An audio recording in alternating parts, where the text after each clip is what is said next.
Get my volume right. We are working on book cover for the 8th level Eberron adventure that me and Andy have been writing, the Crystals of Mabar, as so elegantly scrawled on the screen. Give me a hot second here for me to check my signal. Sounds pretty clean. If you check the description down below, there is a link to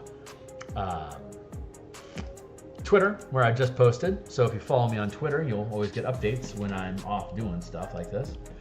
And now I'm just gonna jump through my Discord channels here real quick. The DMsGuild, Creative Lounge, Drive-Thru RPG Creators, Indestructible Boys Designosphere, Trent Monk, Optimization Channel Supreme, Dungeoneers Pack, always got good commentary about building new stuff. His Luchador class is coming along really well. Classes and constructs, great MTG to D&D conversions. Cleric Corner, excellent flavoring of different campaign aspects, mainly your character. Same with Rich Mary. Zipperon, also fantastic stuff that he has going on with his DM logs and how to resolve different DMing issues. Fry Minis always has new books sooner than anyone else. D&D flagship and the Eberron flagship Discord. Love you guys. Thanks for being around. So let's see. We are going to do some work here today. So I'm going to. I haven't done just like an art stream for. It's been. I mean, literally, it was March the last time I worked on this thing. We've been doing a lot of adventure design on this thing, and it is now at this point in the hand of DMs. For them to see how they like how it feels. So we are waiting for their feedback and edits, and then we will be just carrying, I guess, sallying forth, as it were, from there into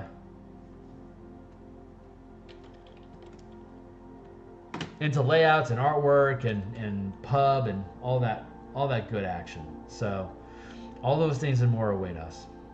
All we gotta do now is just push pixels. We're going to probably steal whatever Eberron art is floating around inside the DMsGuild for us to use. It's not stealing.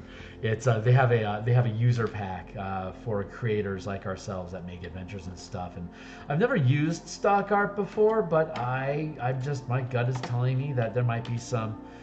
In the end, there might be some spot art that exists inside the DMsGuild that would be appropriate for this. So once we see what assets we need to put in position, we'll know the proper thing to proceed, right? So I'm just gonna push pixels around for a little while and just see what ends up being talking about.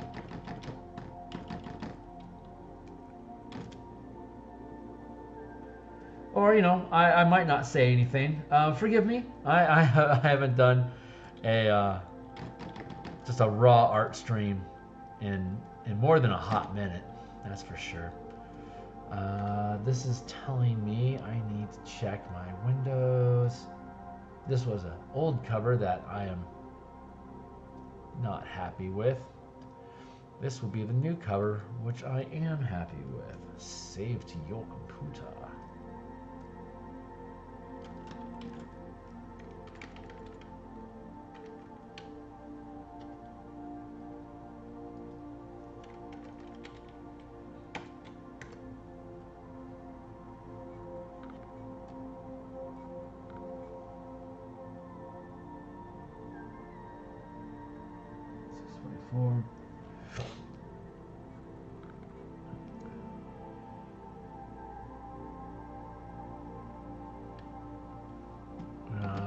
We're having an issue here because my brain don't work.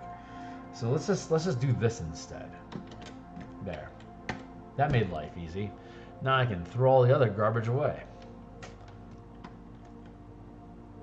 This is how to fill terabytes worth of space on your drive for no reason, and that is have like a ton of copies of the same piece of art that you're doing.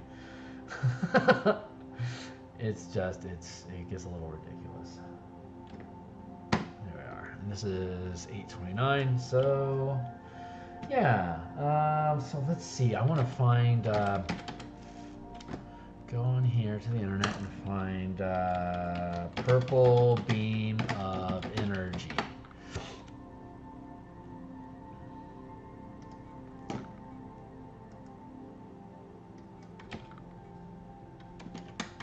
And let's go to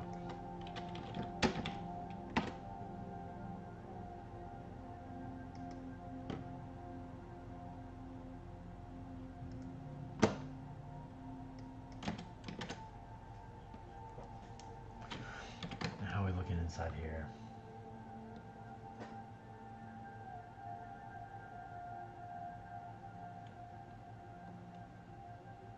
Okay, yeah, it's got the green edge going, so we go with the green. We're going to go up here to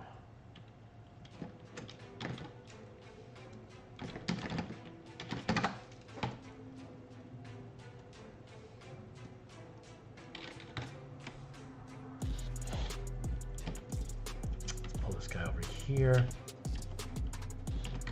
Let's check that later out.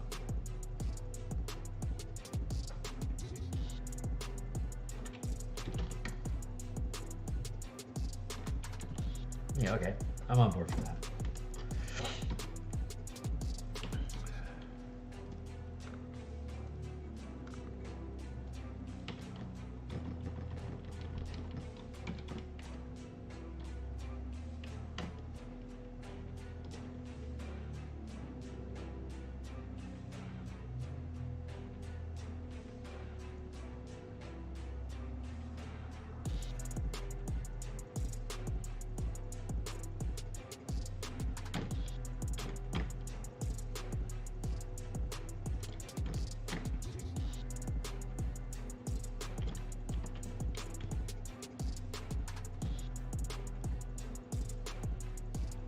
Yeah, that can work.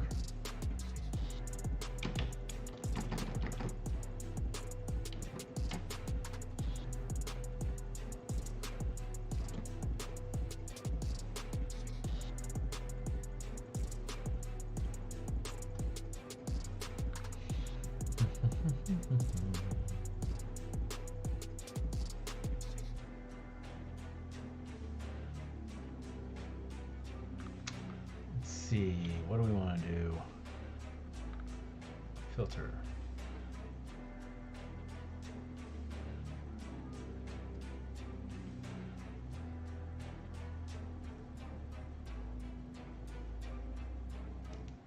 Let's go with a flat 50.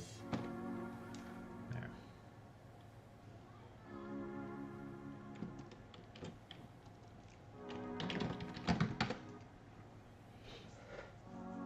Oh man, I'm liking this already.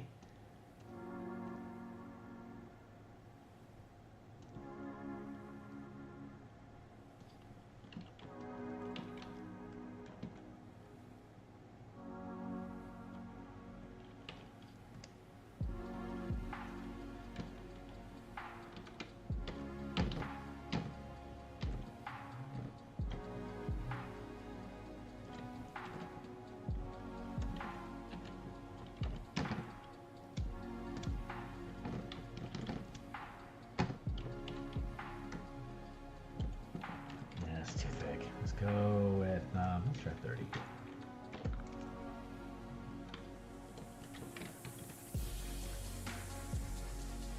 Seems to work.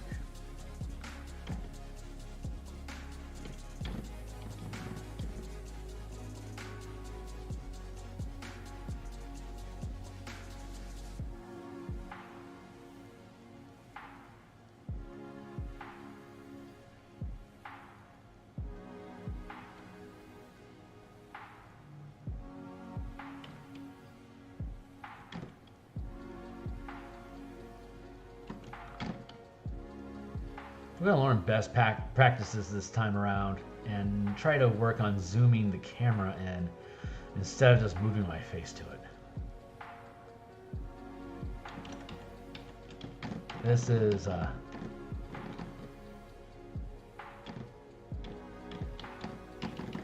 certainly an effort that I will have to master.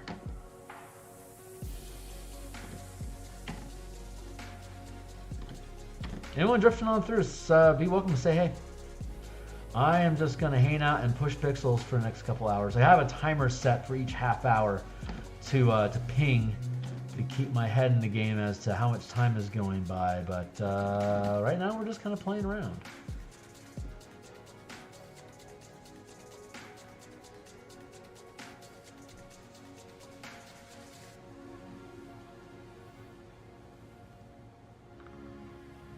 See if I can get a cool thing going on.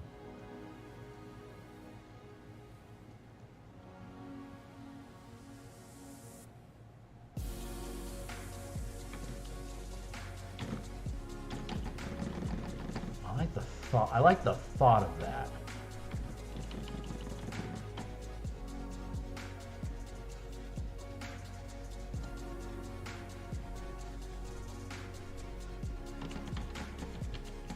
I like the thought of this too.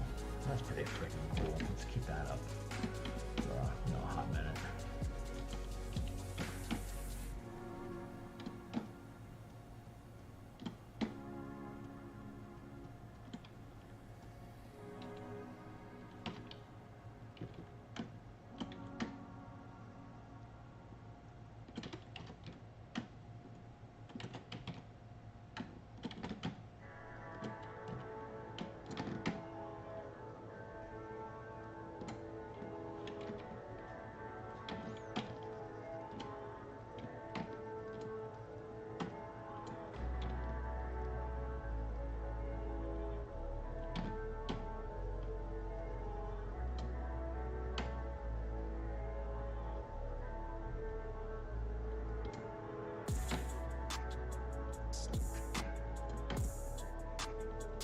I kind of like what that's doing.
Filter, blur, Gaussian, blur.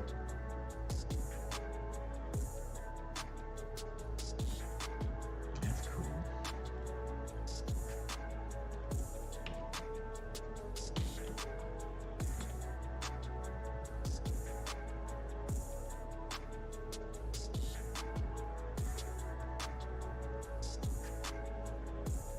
This might make sense.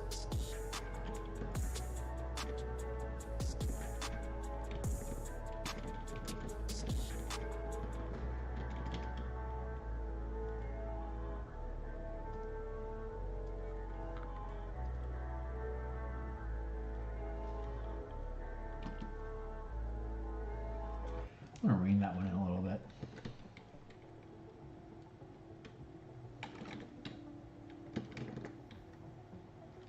Oof.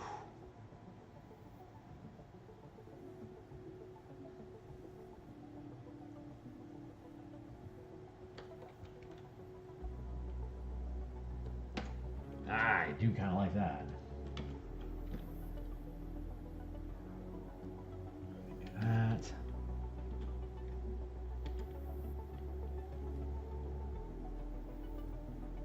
Filter, blur, Gaussian blur, 50.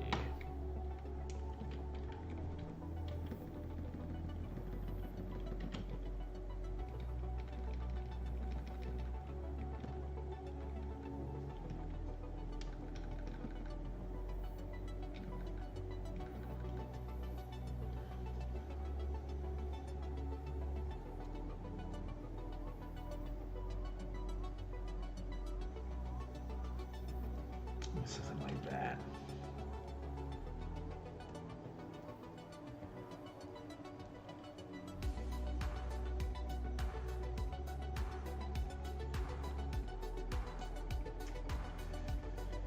Yeah, I'm kind of digging this already. So let's do some fancy stuff with brushes. Fancy stuff with brushes. Let's make a mess and see if it looks cool. Let's see. I want my fractal brush. You are not us. There we go. Let's see.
Oh, that's kind of cool. Ooh, that is kind of cool.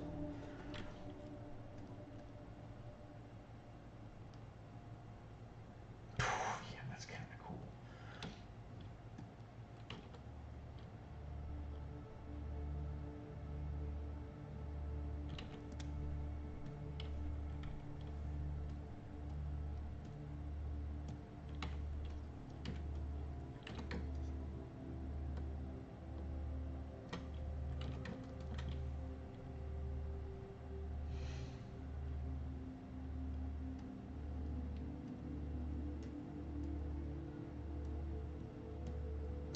Kind of like, let's see what this does for me.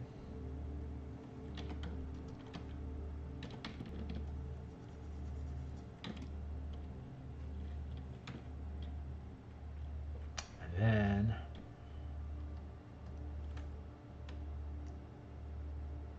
we'll do a filter blur.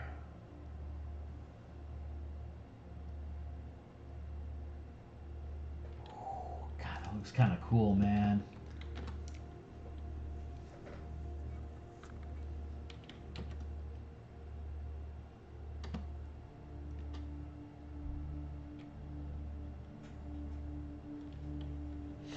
And we'll do some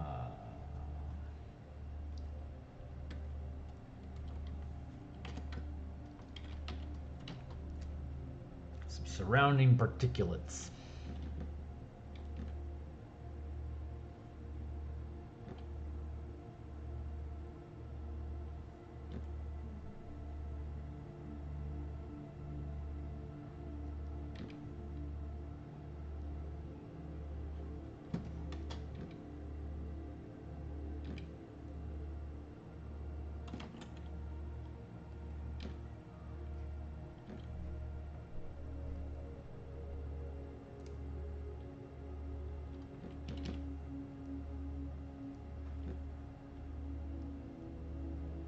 Hey man, how you doing? Cosmic Sands? Oh, Comic Sans. Oh man, if only I could have that level of font quality in my work. That would be just amazeballs. But alas, I don't think it's in the cards, my friend. Let's see, I've got that. I want to duplicate this layer here. We're going to come back here with a drop brush and then do that. Hair. And then we're going to do the filter blur. Gaussian blur at that. So we're going to go with 12.5 there, and then let's drop this back a bit. Nah, let's be sassier than that. We're gonna be sassy. Let's grab a soft brush.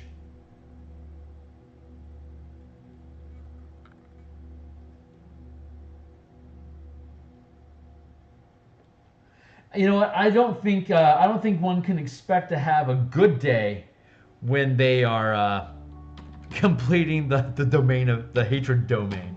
Quite frankly, allow me to be brave and make that assertion that any day that you're going to work on the domain of hatred, you're probably going to be picking up some foul wind from the fates for the effort. But I commend you for taking one for the team, sir. Did it turn out well? You happy with it? Let's do that. And nerd. Do that. There we go. Wait.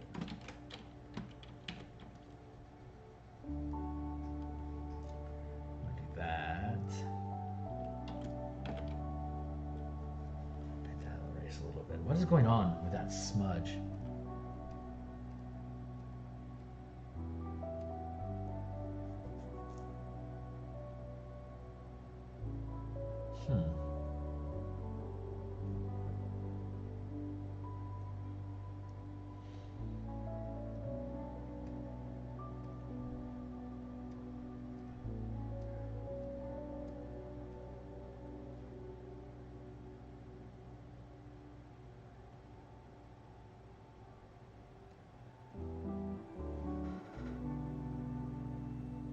It's one of my better subclasses I've done. I'm reworking my Spirit Fire. Hey, cool, man.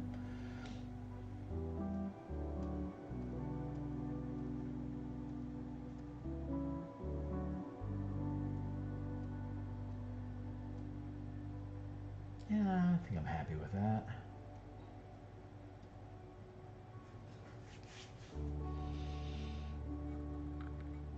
Yeah, I'm okay with that. Let's see. What do we want to do? Where are we at? Let's conceal that. And let's take this channel and let's see.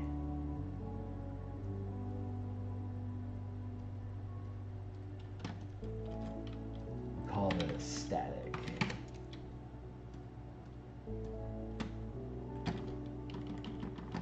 Still digging this.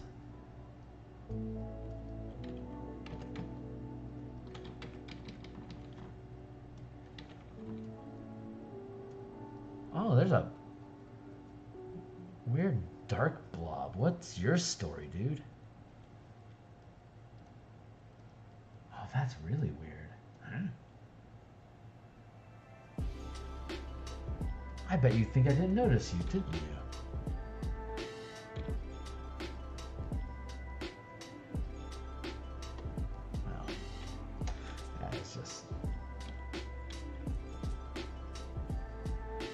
Not true. Let's hit that there, here, 100%.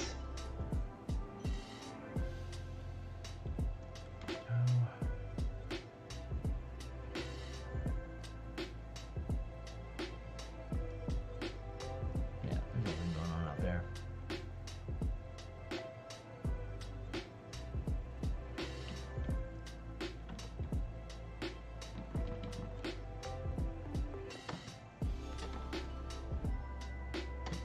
Whew, man, this thing's gonna be pretty.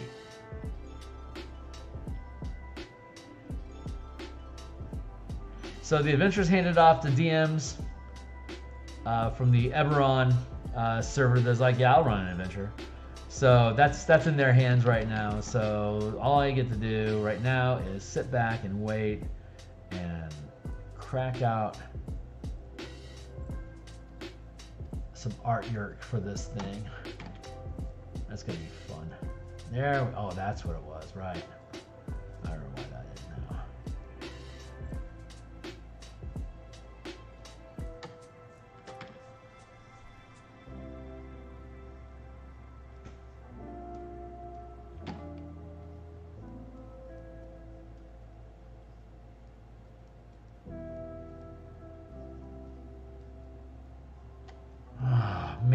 artwork is so relaxing. It's been too long. Hell yeah, dude. God, that looks great. All right, get back into this. This back here. Further back there.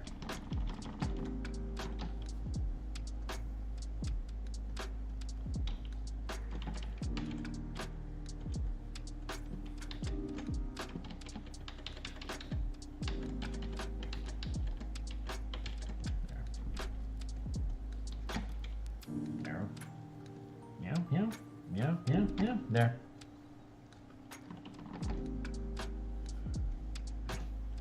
Some angry little clouds out here to join your domain of hatred.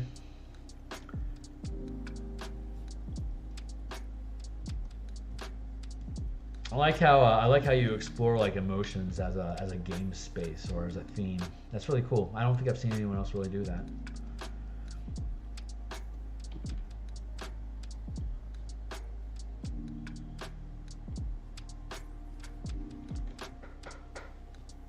Yeah, we're working on the cover. I mean, that text isn't the cover. That's just a placeholder. I like having stuff there to keep reference to, you know, what's going to be. But this I feel like I need to brush. No. Not you, Pinky.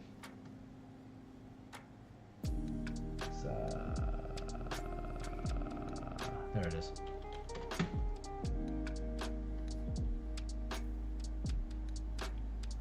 Brush projection.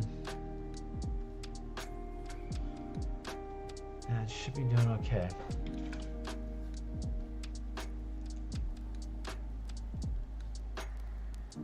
I would have.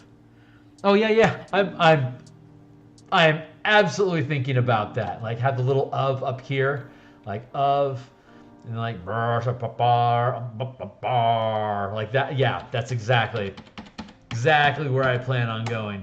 I was just putting those that stuff up there. Like you want to have like shit dressing, so that you've got a mind of like how much space needs to get filled. Like I can't have anything really detailed below this point because it's going to get in the way of whatever text I actually drop in there. So, but yeah, man, this is that's super cool. I'm gonna see if I can make something of this color splotch because I'm going to lose my simplicity quick if I'm not careful. Like that's super simple, but I'm thinking about having like the crystal where the eye is stored inside of it with the ritual thing, like having like a pod like from the cup. Here, I'll show you.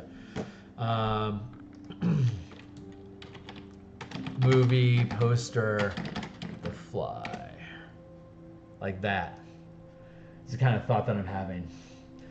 And like having a Ugoloth coming out like a one-eyed Ugoloth coming out of it. So that's kind of the thought that I'm having about that, and like having like the circle underneath it, like with little tendrils of necrotic energy that are outlined in blue but are otherwise black, or like maybe have nicks inside of them, like Theros nicks. And then like basically that's it. And then like crystals of Mabar across the top. Like try to get that movie vibe feeling as much as I can. Yeah, like maybe even like I want to use like underlit. Like this thing's sort of like black lettering, but I want to have like underlit. It's like the hard edge, like the thicker edges at the bottom, so to reflect like where the moon is coming from. But otherwise, very similar in flavor to this. That's I should actually just grab this because that's kind of the inspiration that I'm running with on this. We'll cut that out. Cut that out. Like that. And then like this. Make a copy of this.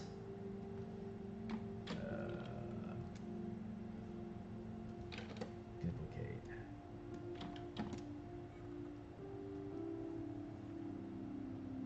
Free transform.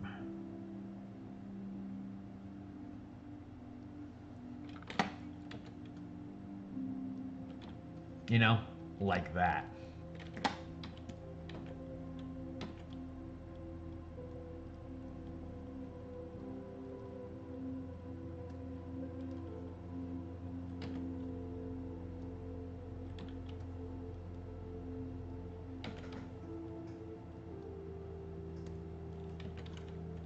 Oh, small heroes.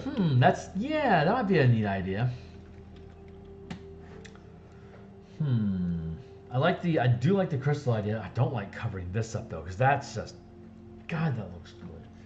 So I think I need to channel.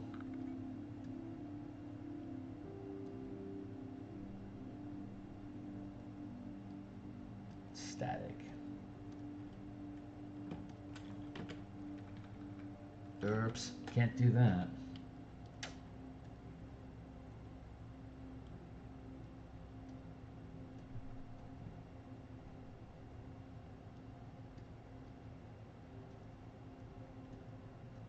Where do you start? Where do you end, little guy?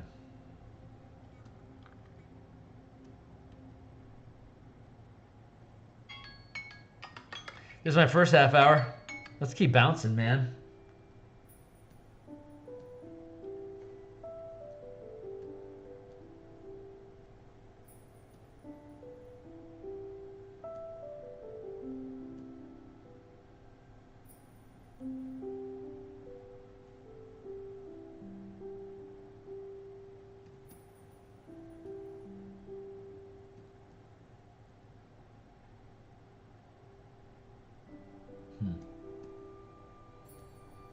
All right, let's do that.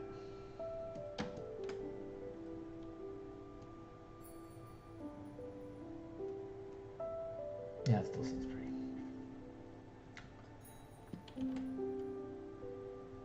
And channel.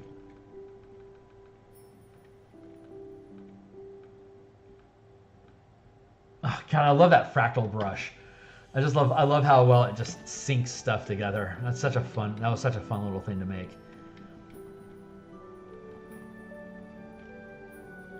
There. Oh, hell yes.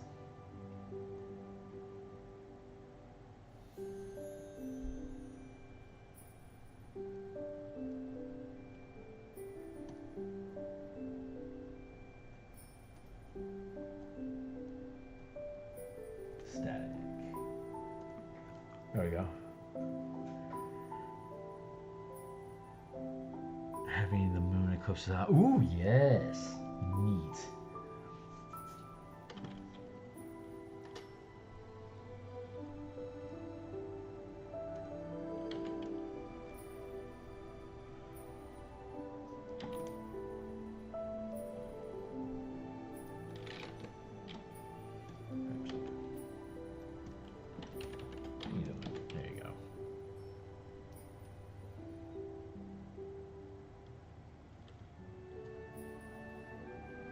Go with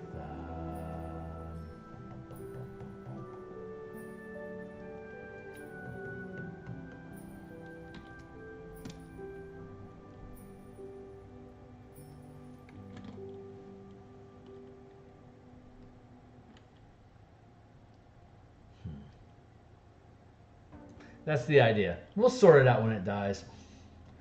Let's just keep picking away at stuff.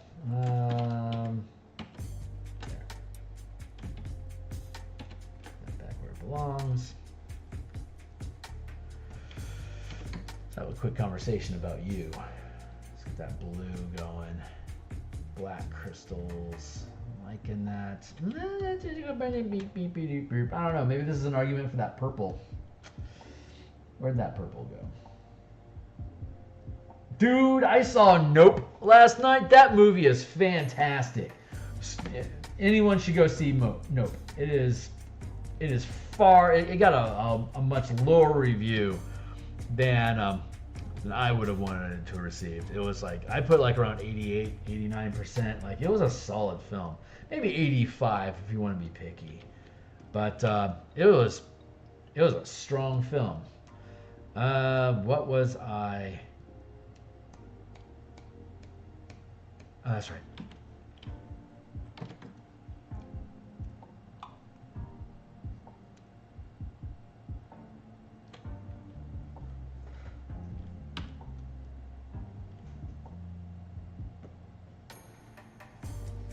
spoilers. No, I shan't be spoiling that film. It is, it's dope. Dope. Let's see.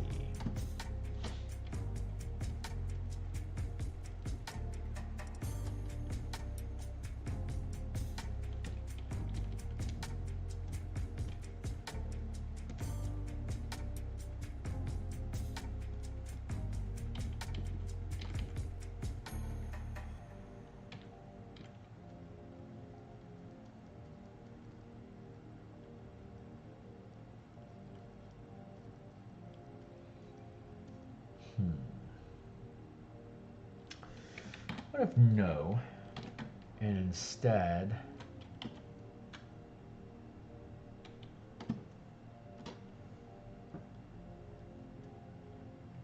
channel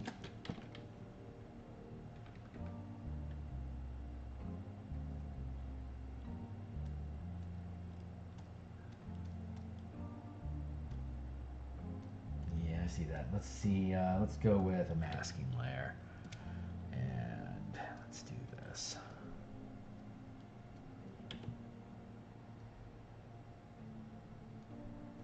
That works out.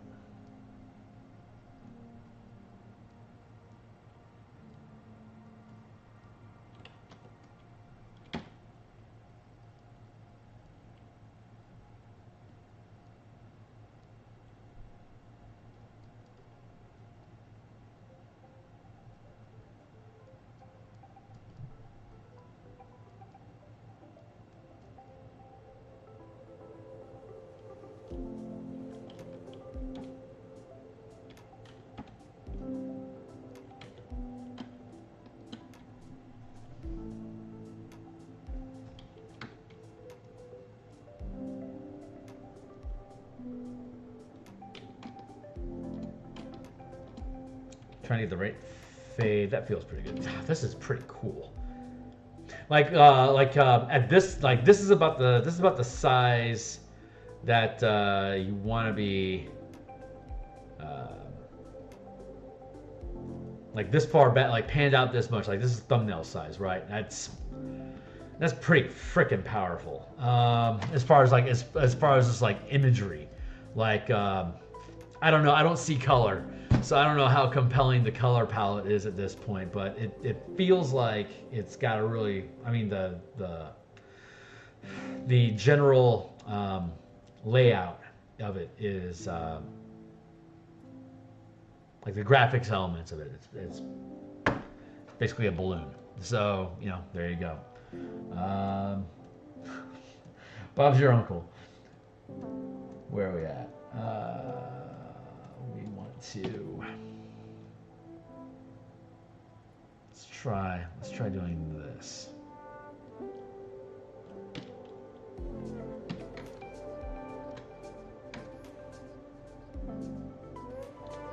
Yeah, more like that. Let's do some good old Bob Ross blending here.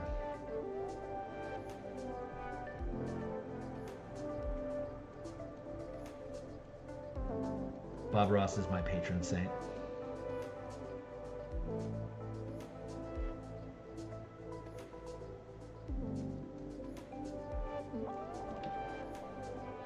Big ol' fluffy clouds.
I thought you were going to say with a chance of Mabar. Let's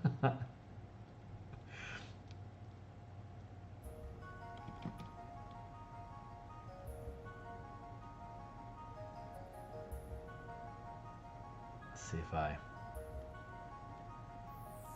get into that all. Nah, I'm losing the flavor there. I'm going to go back before I regret. Just take that all back. Never mind.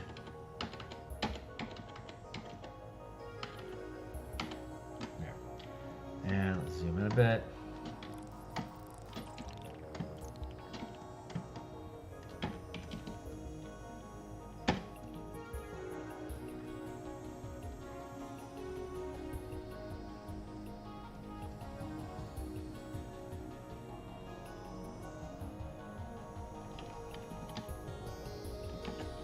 Don't do it, Kearney. You keep trying to do that. Save that highlight for another layer. I know you just want to blend, blend, blend, but in oak, my brother.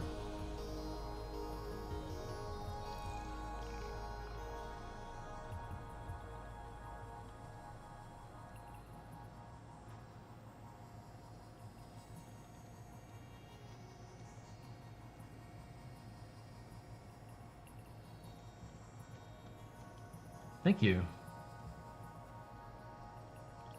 Yeah, does the palette work? Seriously, I see zero color. I have no cones. I am monochromatic.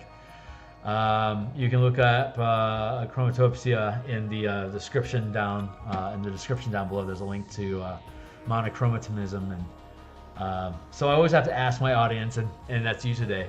The color palette's working out well. That's like the coloring on these things. It looks cool because I literally can't tell. So I just grabbed colors off of online that's just like that, that has like the contrast that I want, because the only thing I get to see is contrast. So I'm always thinking about, you know, like how are these things playing with each other? How does other like some objects reach out from other objects with the spaces? But gray, black, white, neon green, pretty simple color palette. Maybe I should put the letters in red. What do you think about that? That might be the right thing to do. I know there needs to be a splash of something somewhere, and I don't necessarily want to hit the actual painting. But I know that red and green go well, and I don't want to make it Christmassy, so like a bloody red might be fun. Has a cyberpunk feel. Cool, right on. Don't necessarily know if that vibes with how I was portraying it when y'all were playtesting or not, but.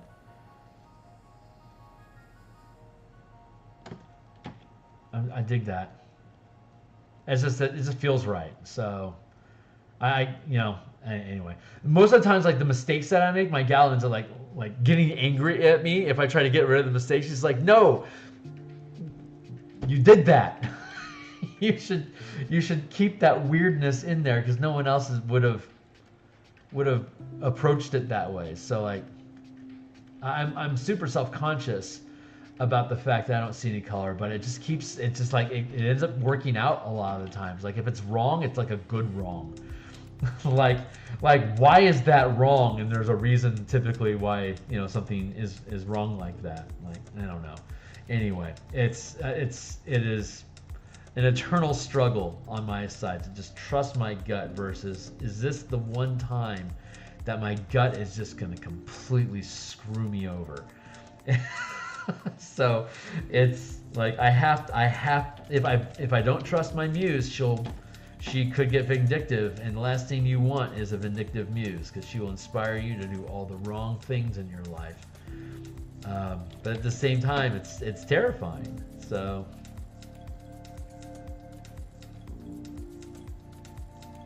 anyway, this feels like it's working, so I keep it up.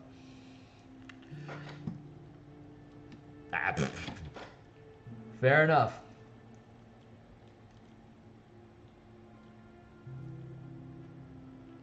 I've been really, I know it's laziness that's making me do it, but I've been pursuing simpler and simpler imagery for the covers, while not being concerned about like how much detail or time interior art would take. So like I really I've seen some really cool, very simple covers, very graphic covers that are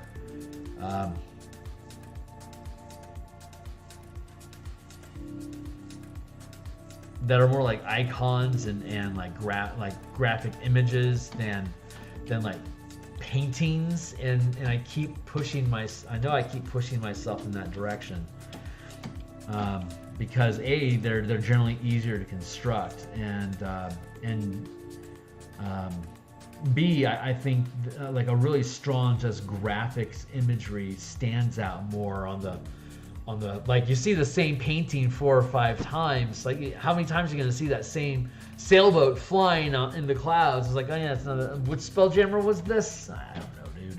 But if you can come up with like something like really, really unique and has like just a strong impact, I feel that does better for like the presentation of the product, and then you can just like open up as like, just, you know, get as badass in the interior art as you want, because that's the stuff that are really going to be thumbing through. And I think that strategy has been serving me well so far in the various pieces that I've put out. I'm like 5 away from getting copper on Packs and Patrons of Ravnica ever since I tossed it in to that bundle with other people that were creating Ravnica subclass options, and that was just spot on. I'm thrilled how well that has been turning out. Packs and Patrons was such a niche product.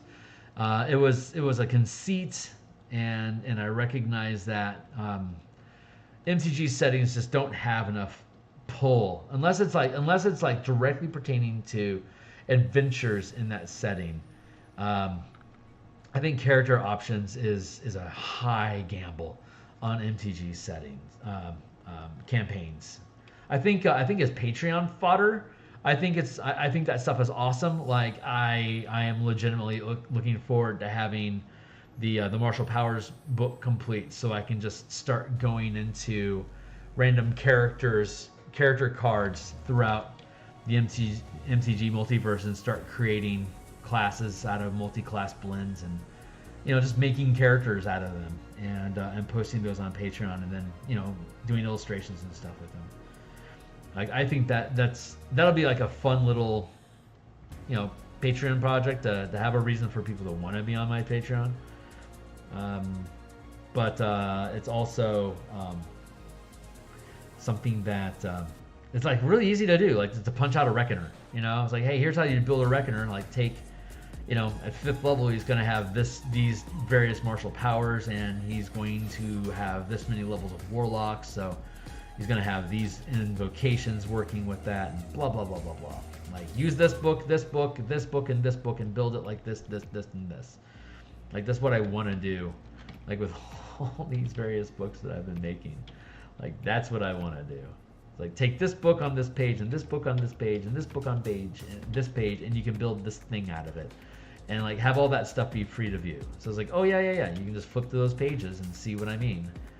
It's like, that's why you should buy these books. Ba-da-ba-ba-da-bop. You crap like that. Who knows?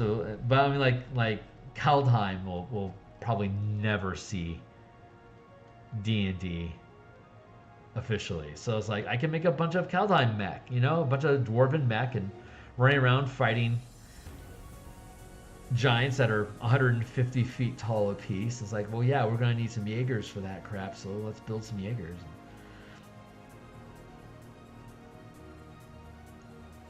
But that, like I said, that's good Patreon content. I don't necessarily like when I build the In Command of Jaegers, then I mean, obviously you'll be able to reference all that stuff with the Kaldheim content that I produce. But Kaldheim by itself, it's like, that's just a dead end.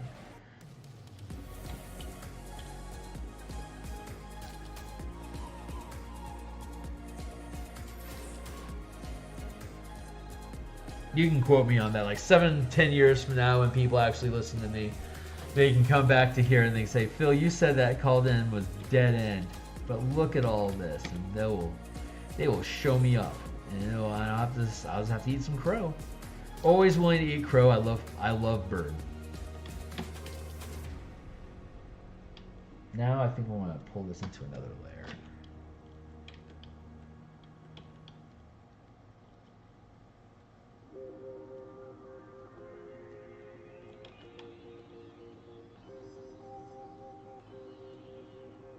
Right on, man. Thanks, man. Sorry, I've been pulled into this world. I haven't been paying attention, but yeah, I'm glad that you're liking it.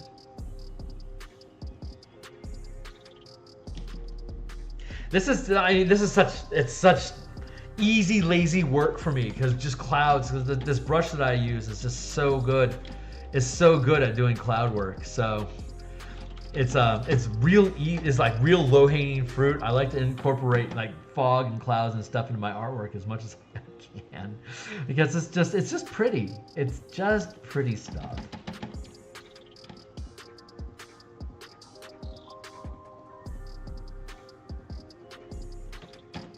It's so easy to highlight. It's just fun and it just looks cool.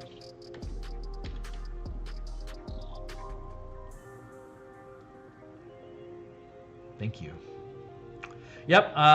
There's God, you can look me up on DeviantArt. I've got about 120 Bob Ross reproductions that I built on there using this brush set. I figured out how to do Bob Ross's wet on wet technique using Photoshop, and the brushes that I use all the time are off of that. I spent a year on that stuff.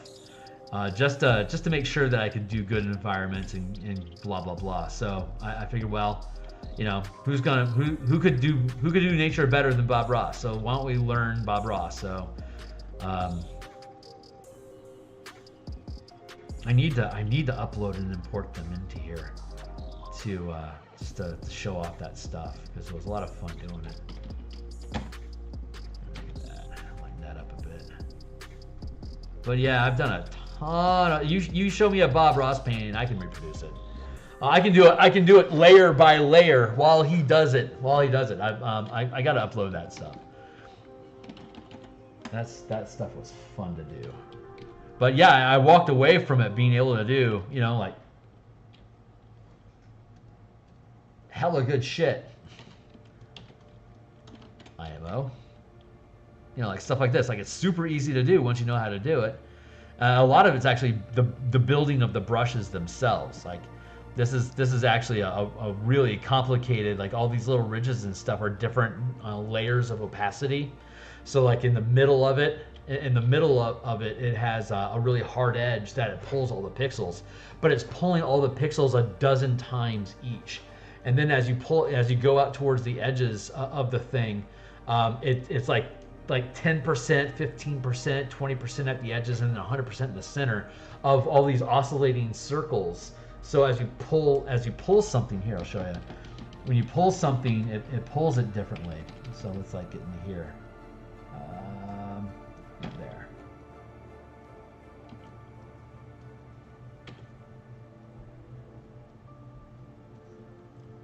So you can see it has like the outside edges are much looser while the middle part has like this striation. So you can see again, like this is just a clean pull, but it's got like these little divot effects that keep wibbling through there that makes these like little watermarks. Anyway, like you can see the patterns inside of there. So if I come back through here and just keep working over it, like I can come over here and I can work over it, and the dots start to disappear behind it, so it just looks more and more mottled, like bubbly, that cloudiness. So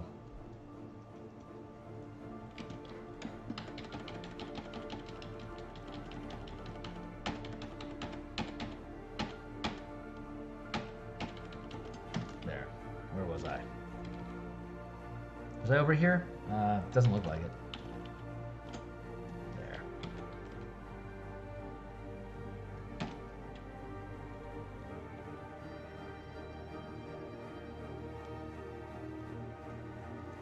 Okay, I'll chance a bite. I don't think you guys, yeah, you can't see what's going on in my browser, so I will chance a look. Don't you betray me. What are we looking at, yo? Ooh. Oh, that's super cool.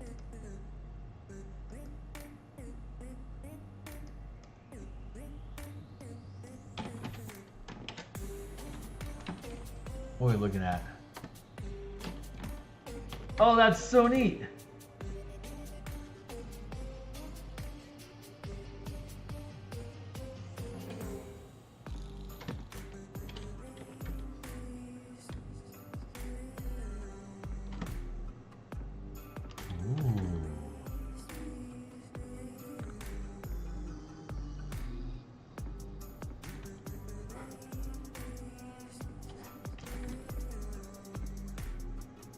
Huh.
That was cool, man.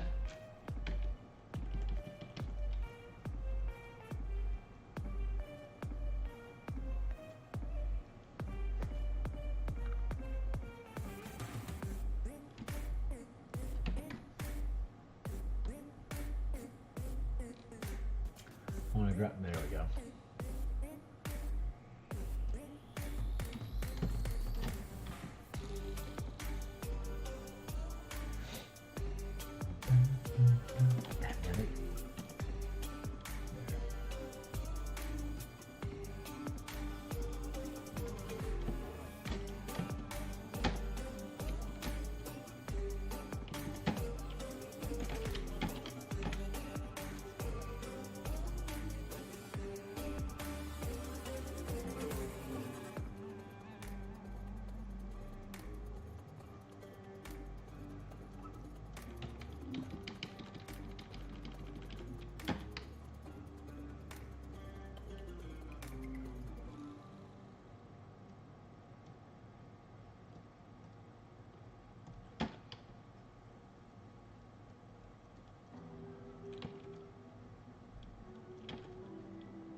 I'm gonna pop that red.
Man. Pretty happy how this guy is coming along.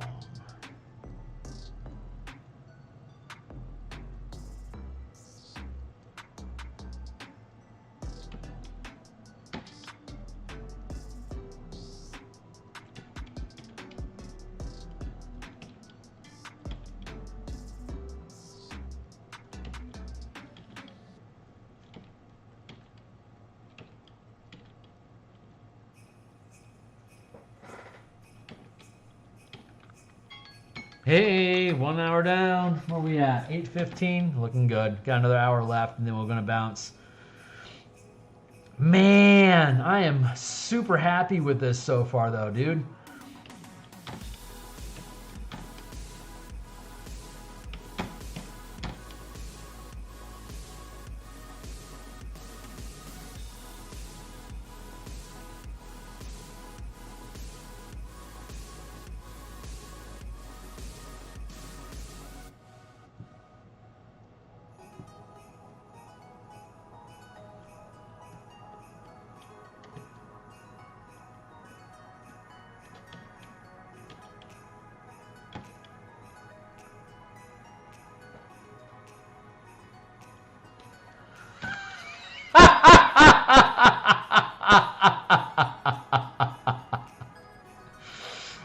So freaking funny.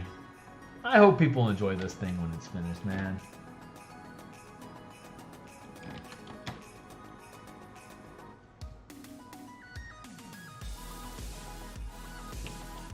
I probably won't be able to get to it until next, probably like early 2024. But the next one that I build out is the playtest that I have published on the product page of the 5-color mana variant rules that I did back in 2019 with Babies with Knives.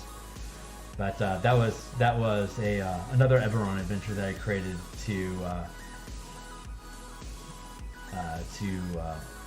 just showcase the 5-color mana system that I work, to prove that you could use that it makes sense and it's a fun narrative tool in any setting. So I specifically avoided the Ravnica setting. I wanted to do Eberron. I love Eberron. I use 5-color mana in Eberron. So that's where I wanted to do it. And I've been building this adventure toolkit that this adventure got created from, but the adventure from 2019, the homebrew adventure that I put them through using the color mana system, also came from that adventure toolkit. And when I was making the toolkit in 2019, I found myself struggling because every time I wanted to talk about like how to weave together social encounter and combat challenges, I kept creating all these, like, I have to create like these examples of like, hey, here's a hypothetical situation and blah blah blah. And like after like 4 or 5 of these, I'm like, can't I just make an adventure using this shit first and then just go back and reference it over and over again and bundle it with the toolkit? And the answer was, hell yeah, let's make Crystals of Mabar. So when the Crystals of Mabar actually publishes, that's when I can actually begin the actual project, which was the Eberron Adventure Toolkit that created the adventures, the Crystals of Mabar. So after all this is done, I get to actually make another book, which is, hey, here's how to build adventures like this. And so I really hope people like how this adventure is built, because that's like the whole freaking point. But the Temple of the Frozen Heart playtest adventure that I created for the 5-color mana spell point variant rules on DMsGuild, which is conveniently linked down below. Go to the core mechanics book and then go to the product description on that page for that book and look at the YouTube link there for Babies with Knives. Hey, those guys are super cool. They grab independent RPG developers and then have them DM a game using their system, and then them not knowing anything about it, they build characters and then approach the system. It was lucky for me that it was 5e, that they and everyone else knows how 5e works. So it was easy for me to say, hey, here's a color variant rule. But again, the point I'm making here is that the adventure was created from the same toolkit that Imagineered this adventure that you guys got to play through, that hopefully, you know, everyone gets to play through eventually. Yeah, so I'm pretty excited. I hope this goes well, because then I can like point at page like, hey, here's page 37, where the characters are dealing with the sleep encounter. Like they're trying, like if they decide that they want to sleep in the woods overnight, like here's all the crap they have to deal with, and here's how I layered all that. And here you can see combat, exploration, and social challenges that can emerge from that decision that the team made as random encounters, and you know, bloody bloody yada yada. Bob's your uncle, and then that section is taken care of. It's like, so go look at page 37. You can see here, here, and here I talked about blah blah blah. Like that's what I'm talking about, and like that becomes my example in the book. And then I bundle this adventure with that book as a proof of pudding sort of thing. And the whole thing will be free for people to look at online anyway, so they don't have to buy it if they want to. But hey, while you're at it, all the assets for this adventure you get when you purchase the adventure online. So you can look at it for free if you want, but if you actually want to run this or play with it, pick it up for a few bucks, and you know, it'll be $13 and probably like half price when it's bundled. So like $6.50. Here's 100 pages worth of adventure with a shitload of, you know, maps and challenges and bloody blah blah blah.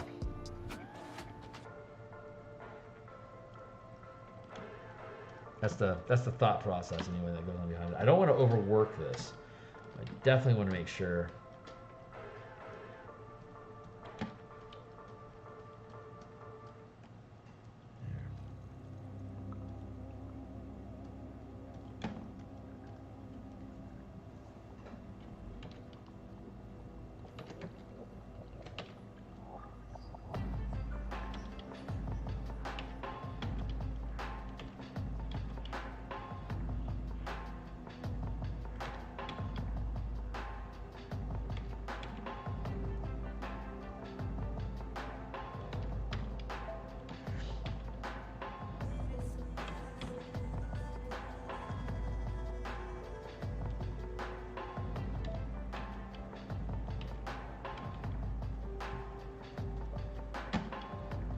LeFou, I'm afraid I've been thinking.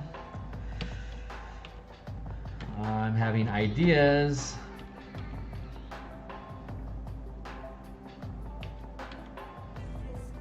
So let me play this out, and then we'll see how these ideas unfold. Hold on.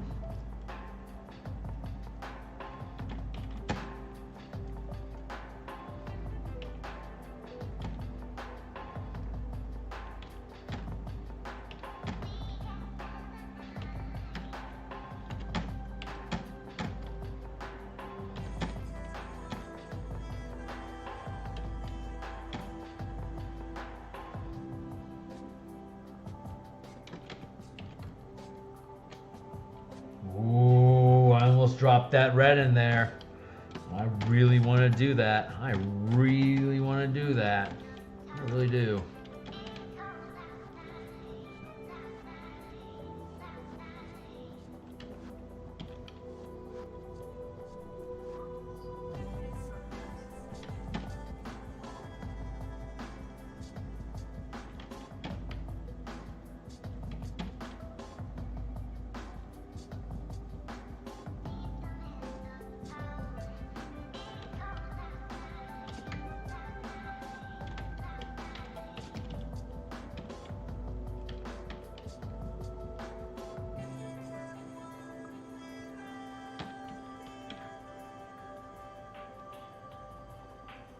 Yeah, that was not the right choice.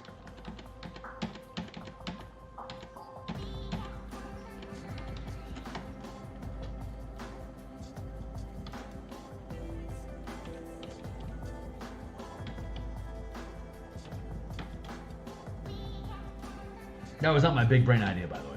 That was not it. That was just a thing.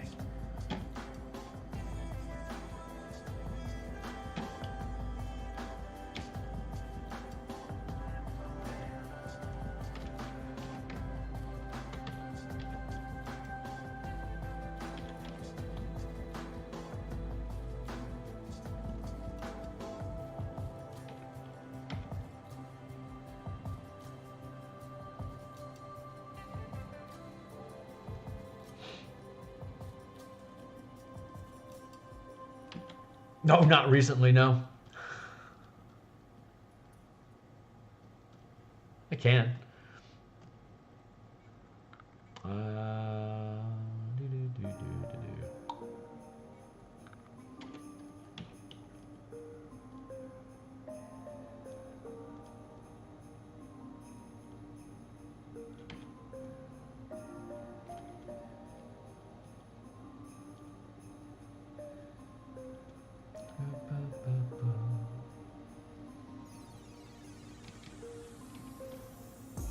Weirdness going on. My air conditioner's been making weird noises. It's nice that it's starting to cool down a little bit up here in Washington, because I don't think this air conditioner is going to last much longer. Like, it's been running nonstop for like 2 months.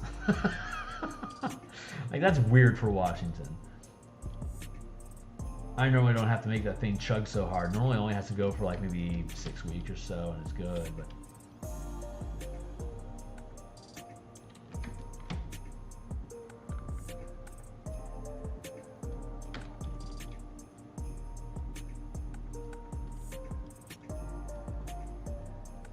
what you got to say? Oh man, you do you. You don't owe me nothing. Thanks for hanging out.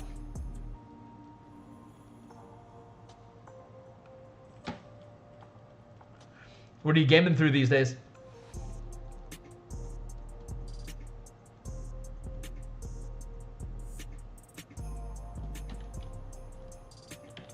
I used to play Civ 5 and League of Legends before I started getting into third-party content production. But I love me some Civ, man. Civ is awesome.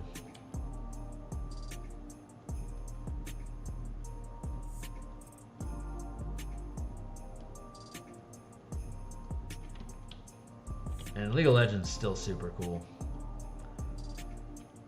It's just I have my Dex is my dump stat, so I just don't have the reflexes for that game. Never did. Like RTS or like RTS, FPS, all that stuff is just I am a train wreck.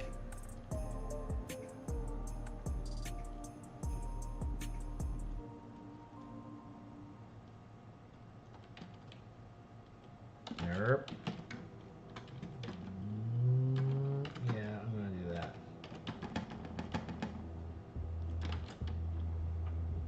Do that. Do that.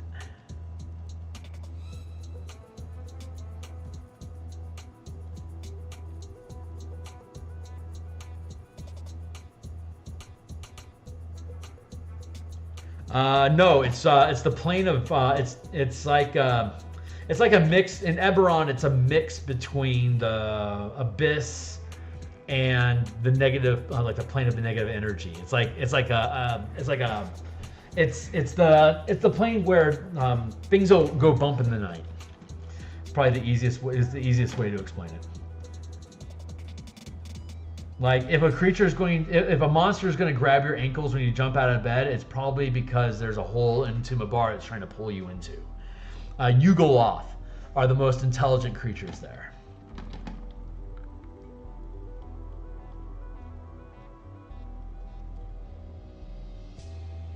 Oh my god, this looks so good.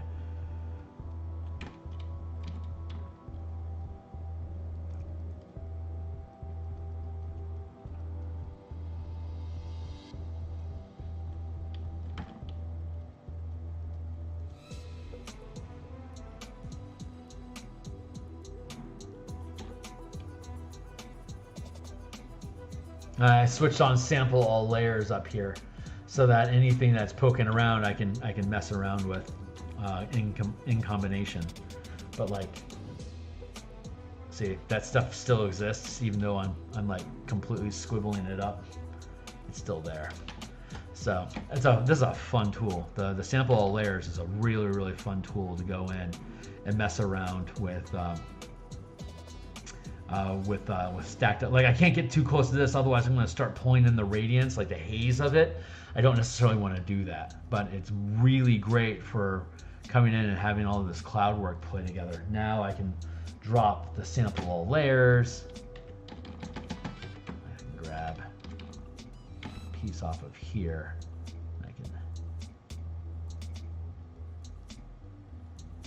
I don't think I like that.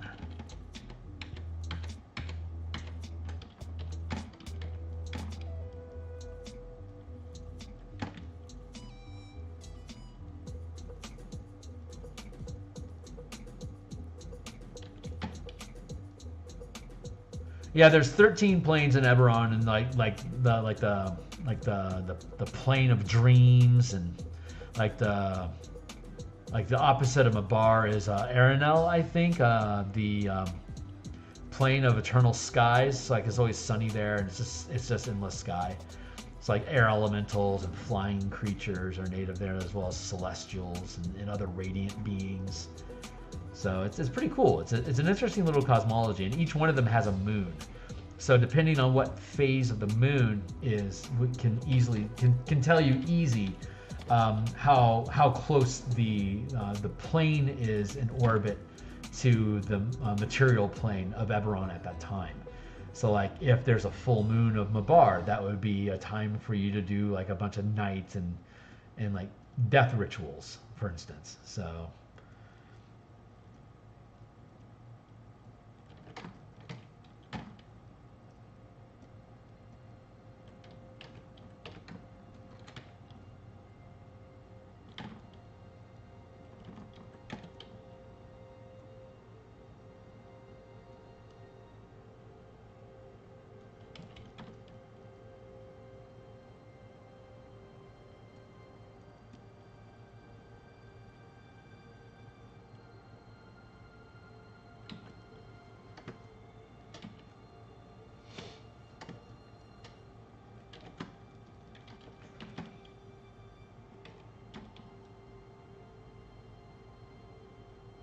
hopefully you'll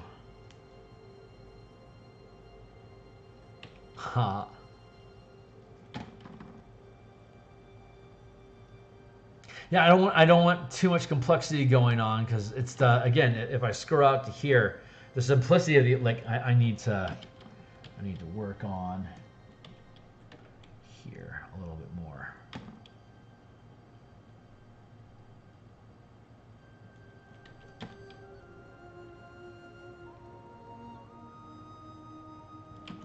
So I need to scale out.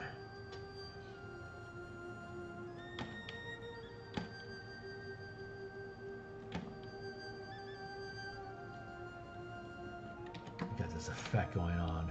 This is where I actually want to be at. This is the most important resolution for the image overall, because this is the size that you're going to be seeing it when you're deciding, do I want to click on this thing or not.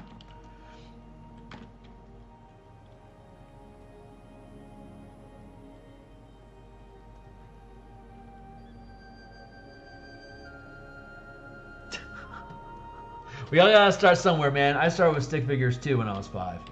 The only thing is that I really decided to invest a lot of time on it. So we all have an equal amount of skill. Well, that's not true. Everyone rolls their stats and they do whatever they can with them, right? Not everyone has the same stat pool. Only socialists like me like having everyone start with the same stat line.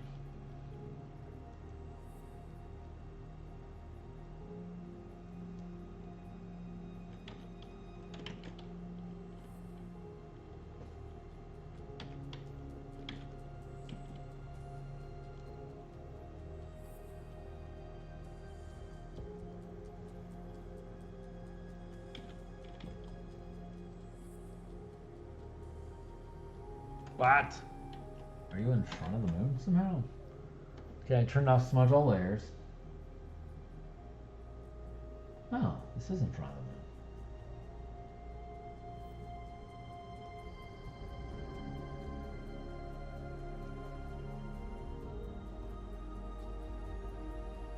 Oh, yeah, I see why that happened. I have been carrying on, haven't I? There.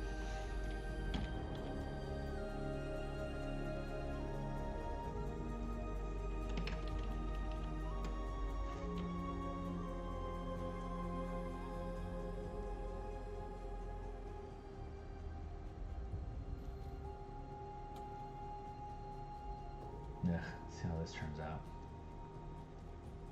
Turns out pretty good. Okay, cool.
Not feeling that.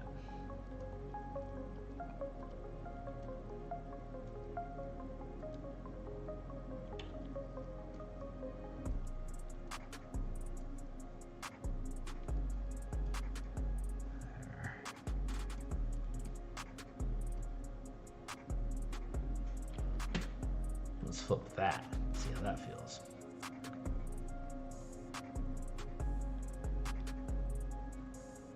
Too heavy over here.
Bah!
Something just went wonky. Hold on. Oh yeah, I need to get rid of that. Xiao.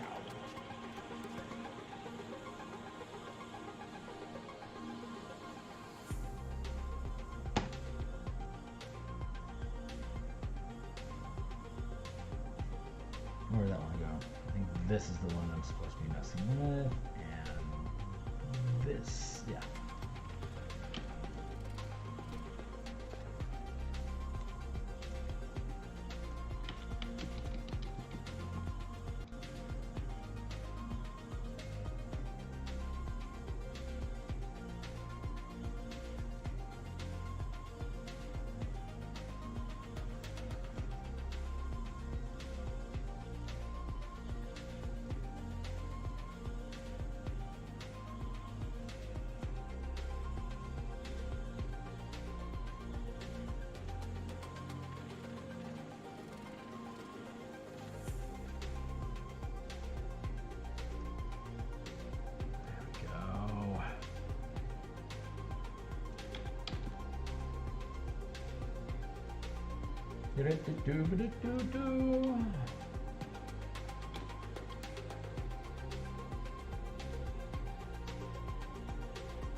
The new Prey. Oh my God, Prey! Yes, I've seen it twice. My gal's seen it 3 times.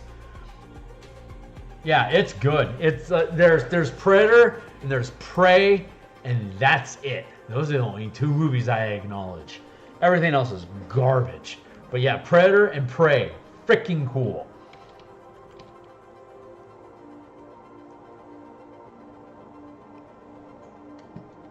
I think so, but I geek out on shit. It's just, it was the most logical solution. If you want, the only way you can up the level from how intense Arnold Schwarzenegger and his crew of mean genes were, the only way you could step it up is to give humans less technology to deal with it. Everything else is trying to give them more technology, and it's stupid. Stepping down, like you thought Arnold Schwarzenegger had it tough. He had all that gun and stuff, it didn't do crap. Okay, great. Let's start people off with none of that crap. And how do they approach the problem? Super freaking fun. Awesome RPG fodder. Heavily recommend.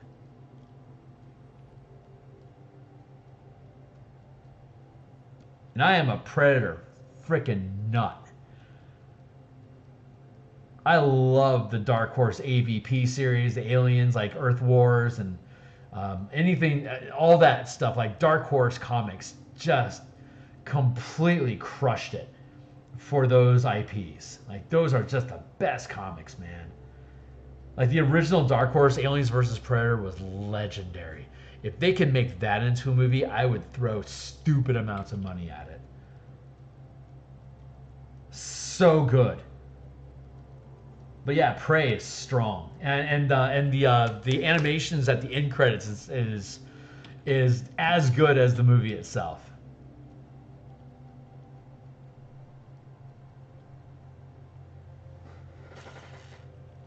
Hellboy Ronin is still my favorite Hellboy story. Right on.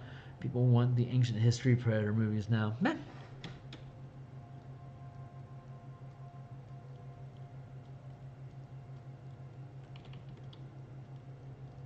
You can find the Alien and the original Aliens versus Predator. It's a four comic series. Well, it's 5. There's like an episode 0 that's black and white only. But otherwise, it's a 4 comic series.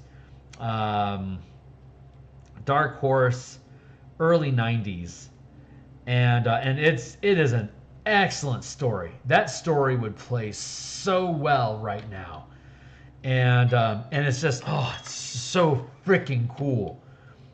I love AVP, man. That comic just made those worlds explode. Why Century 21 couldn't license that comic from Dark Horse is beyond me, man. Like it is worth whatever 7 digits they want for it, because that movie, I mean, you could pay 10 digits to Dark Horse for that script, and you could not do it wrong. Just run that script, just like it is. It would play perfectly fine in audiences today.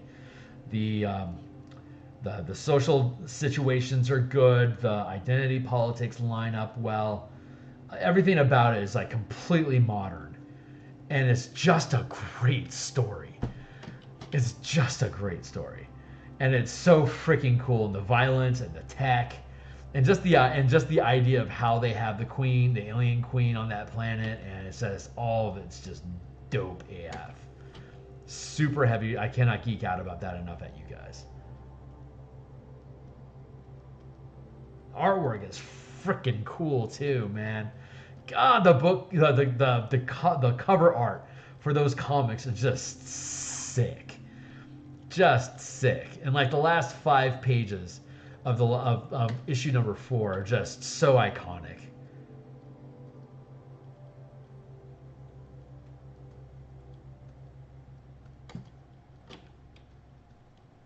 Just hardcore shit.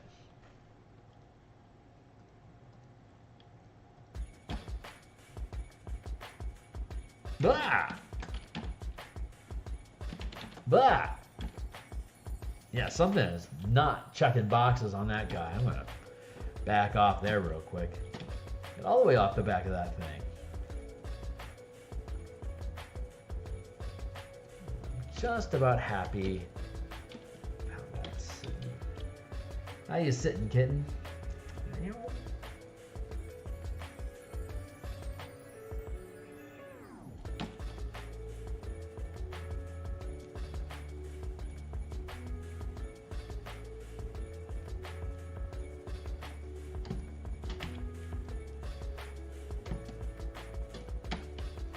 This is me just going through each individual layer to make sure I like how they sit and line up.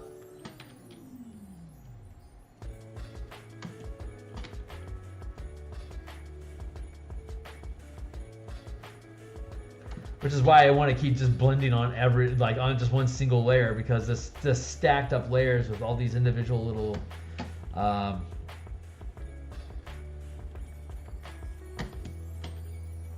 pieces, it's a lot.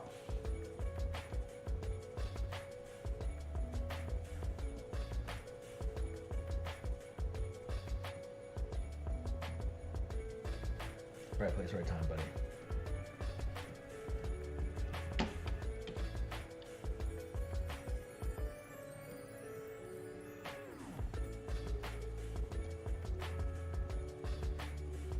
But God, I'm thrilled to have just found how simple of a painting this can be. Like I wasn't really sure like how much. I think I have some adventurers at the bottom. I think if I can make that make sense, I'm going to do that. That's how the first cover was, but it's too busy. It was trying to show too much. It didn't need to. Simpler.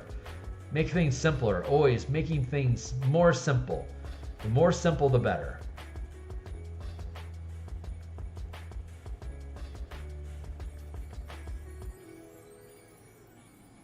Oh yeah, 8:45. Yeah, we're doing great. I should be able to smudge through all this over here. And we'll leave this like that. And I think the next time we come back and visit this, which will probably be next week. This time next week, what we'll do is we'll work out the lettering.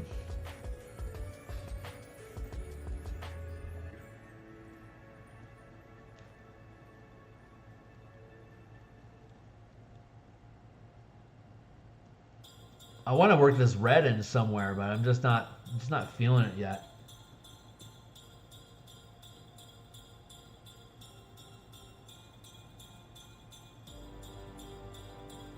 Turn that, up that a bit, and change the strength of the smudge, just to get a little bit of a different texture going on, so it's not too uniform. Where are we at? 60% and 35 pixels.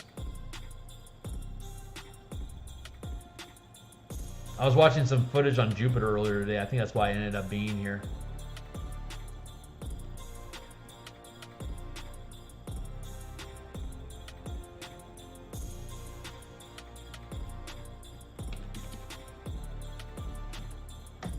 God, that's freaking gorgeous.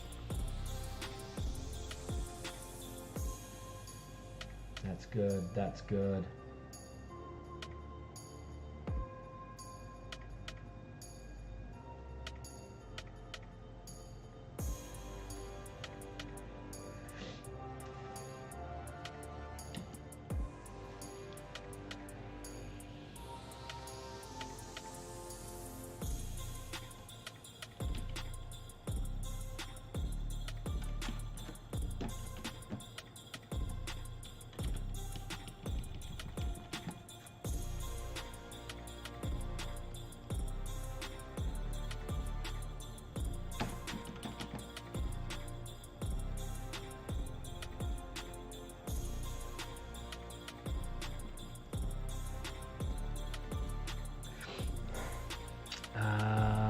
It's just there enough to see it, but not too up close that you see it when glancing. Red lightning in the faraway distance, huh? Oh, yeah, that could be interesting. I can play with that.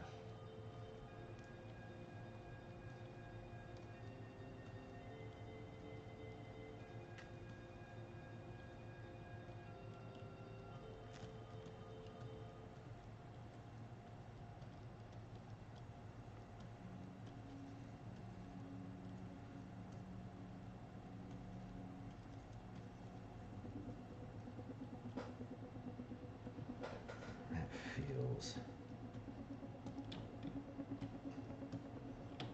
pretty good.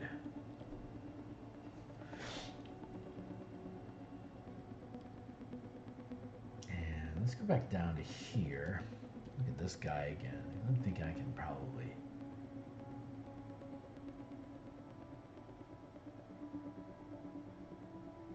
if I push him back too much... push that back a bit. Can I get rid of that?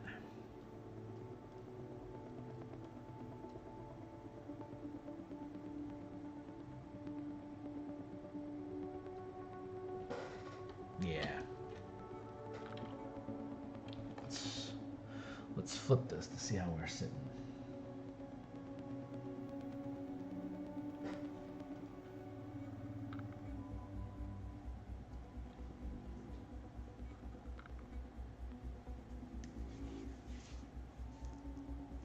Need a little bit of something over here, I think, and that's actually going to be sitting pretty good. So let's just continue our effort to making sure that we smooth out the world.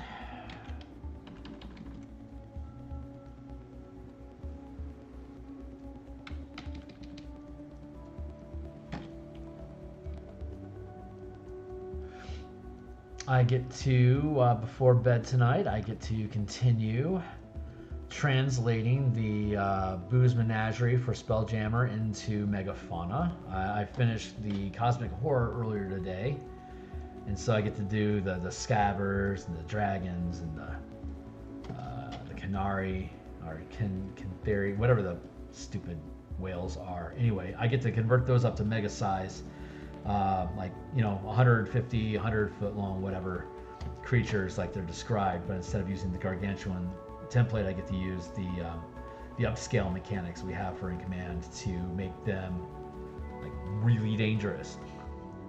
Like the Cosmic Horror in there is a CR21, but using the command system, it's built as a 2x2, 100-foot size creature, and it's got tentacles that do D12 times 10 damage when they hit you with them, and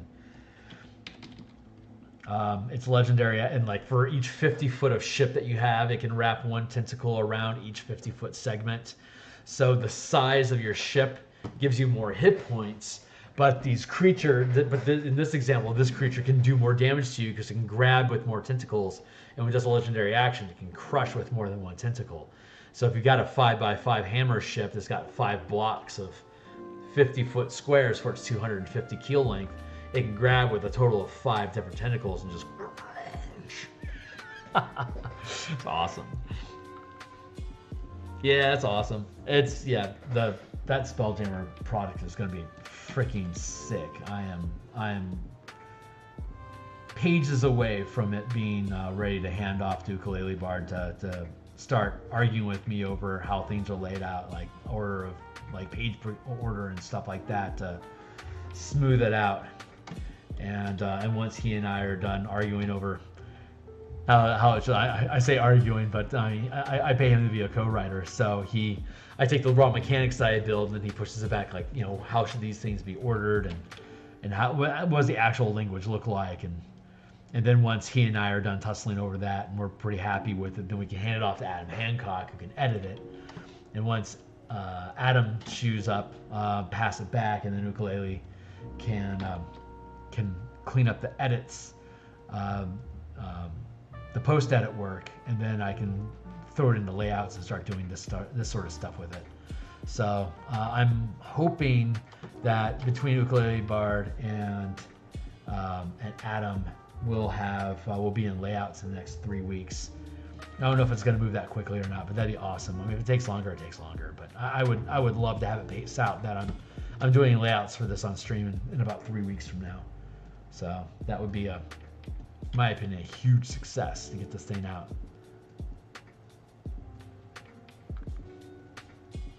Like the low-hanging fruit for Spelljammer, like new race options, new class options, feats, weapons, magic items, ships. That's all low-hanging fruit. The next level is going to be more mechanics. We've already seen a few Theater of the Mind mechanics come out, but it's going to be probably another month or two before we start seeing like hard code mechanics, like the stuff that I like to do, like the stuff that I built. So it's there's always an arms race on the DMsGuild, and Spelljammer's release is a really great example of that race. There's like 3 books on how to do life jammers, and like the difference between a major helm and a minor helm is like, I don't care about that stuff. That's all like right out the gate, we're gonna hit this stuff, and like people are motivated to do that stuff. I don't like competing. I don't like competing on that. It's the high-end mechanics, like the visibility, the distance to engage, the different scales of combat. Obviously, I mean that stuff's my jam, and there's so little competition in the market for that sort of stuff. It's I'm really happy that's where my muse pushes me to build from, because it's a lot of fun. There's this vertical line here that's pissing me off. I don't know its story yet. There it is.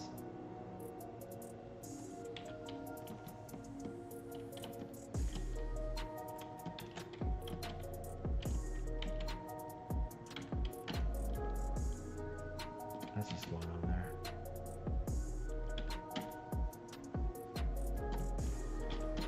Good. You got like what, 15 minutes left? Yeah.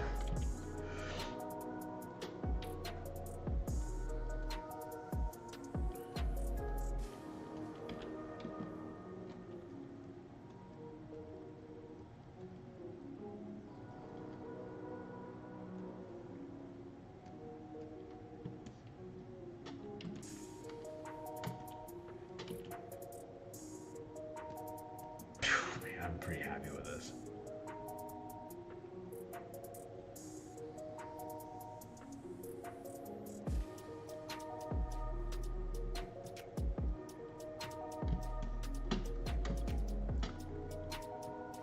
Oh, good. That's where I want to be right now. Thank you. Exactly where I want to be right now.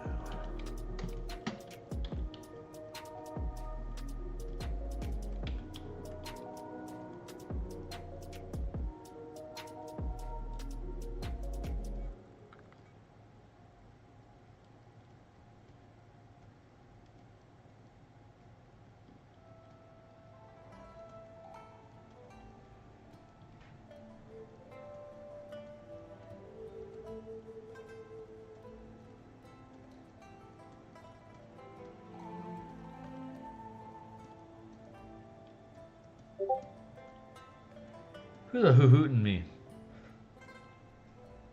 Just put words in alphabetical order. Just put all the words. Ah! That's ridiculous. So funny.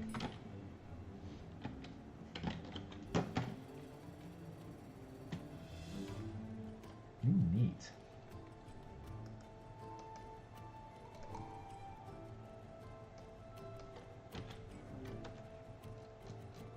Thanks for the reference.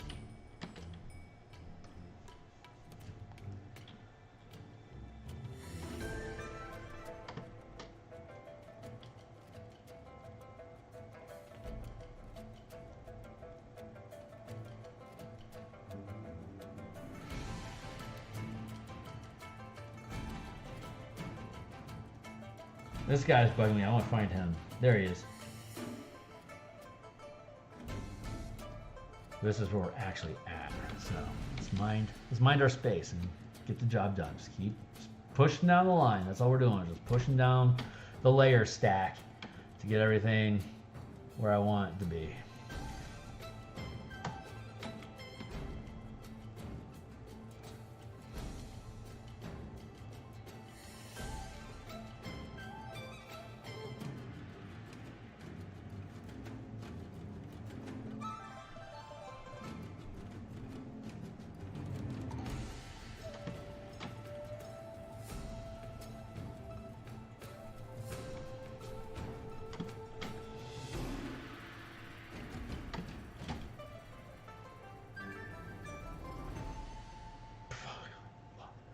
I am so happy.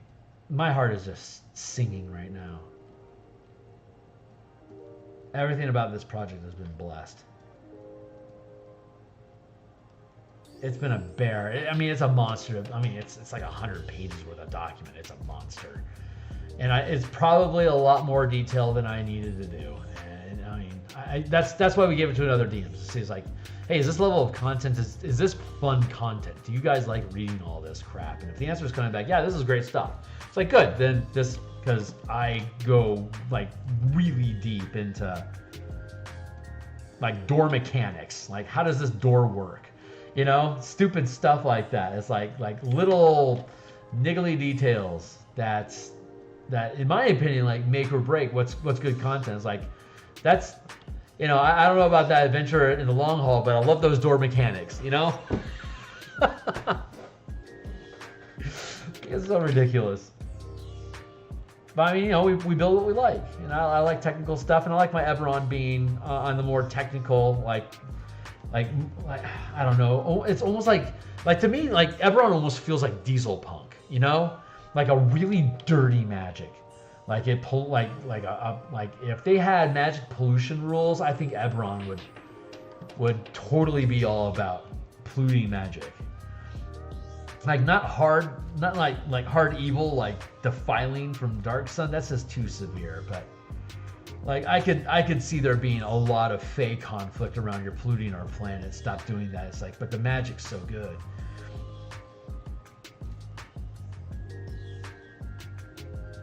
But that gritty Kaldheim sort of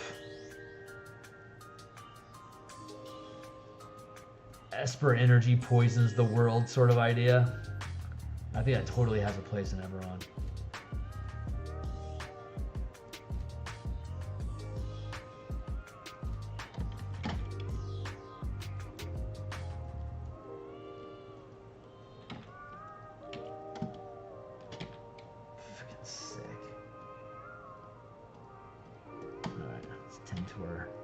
Tend to our herd over here.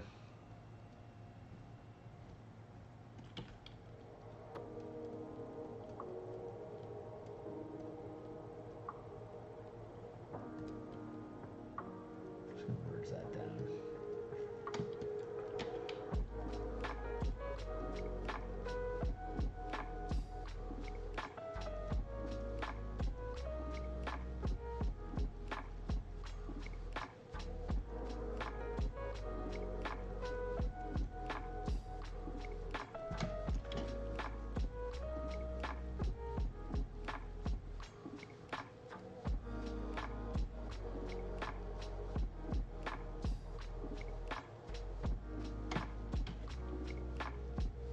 I think that's on the same layer. Nope, it's not. That is that one. That one. Feels like those could be the same layer, though. So let's make them the same layer. Blitzkrieg.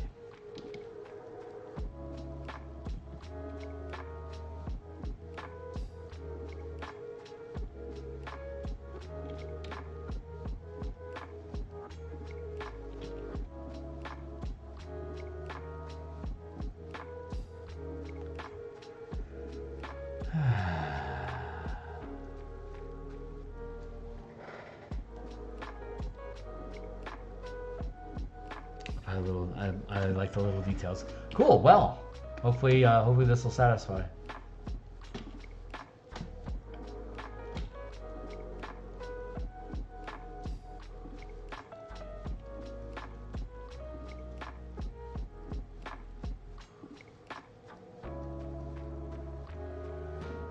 I mean, you're getting a free copy anyway.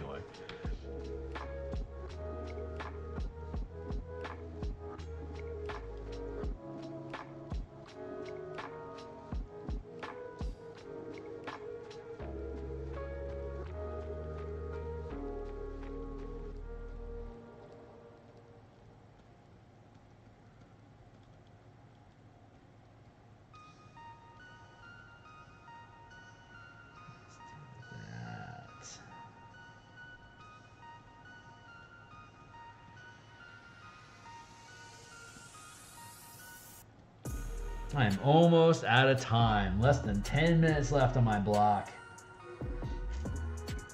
Boy, oh boy, I think we're doing good today. I like this. I like this a lot.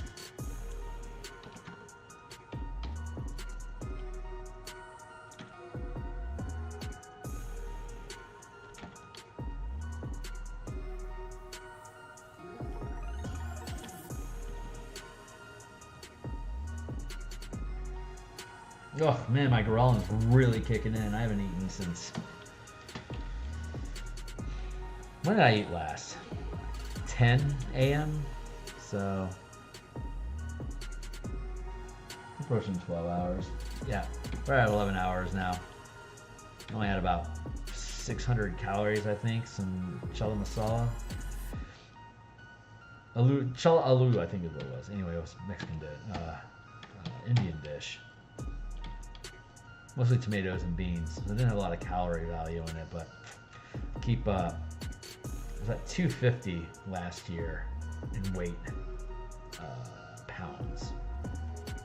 And that's before the pandemic. I was 195, so I'm back down to 218. If I keep at it, I'll be back down to under 200 in another couple months.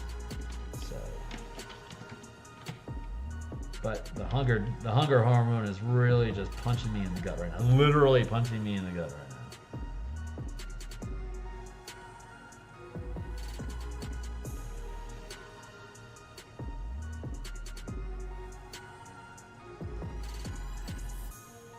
now. No.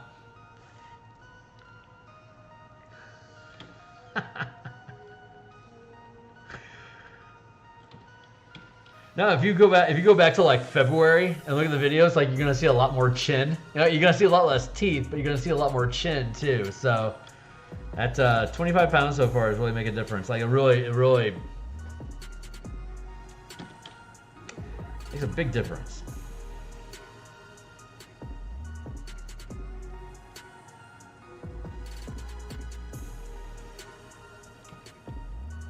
Like, if you're gonna have long hair, you have to be fit. Otherwise, you just look lazy. Like, long hair plus fat equals, oh, that guy is just so lazy, he doesn't even want to get his hair cut. But like, if you're trim and fit, and you have long hair, it's like, oh man, that guy has made a style or like a lifestyle decision, or something. You know, like being fit, you always get the benefit of that when you're fit. It's always worth it to be healthier.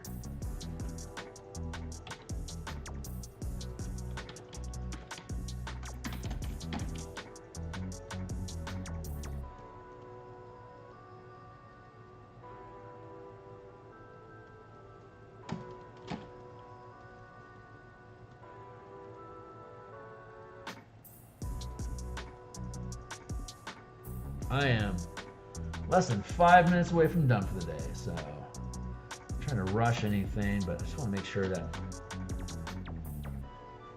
I'm liking this so far. Let's flip the image again. Yeah, this is a little empty. I need to do something with that.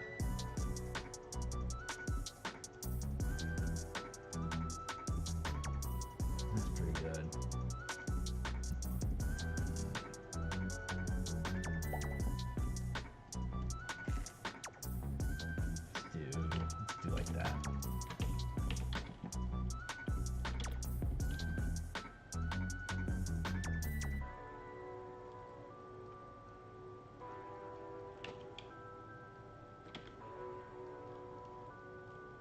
That should probably be enough.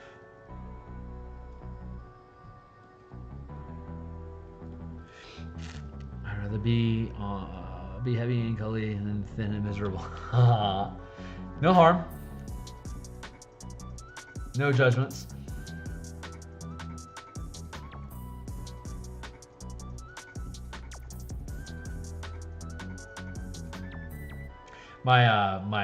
My term life insurance ends at 50, so I have a few more years, and then I'll have a mandatory test, physical screening and blood work for them to reevaluate my age 50 cost for my insurance. I got it when I was 20. It was dirt cheap, but as you age and your body decays, the premium becomes far more harsh, and the term becomes a lot shorter for the value.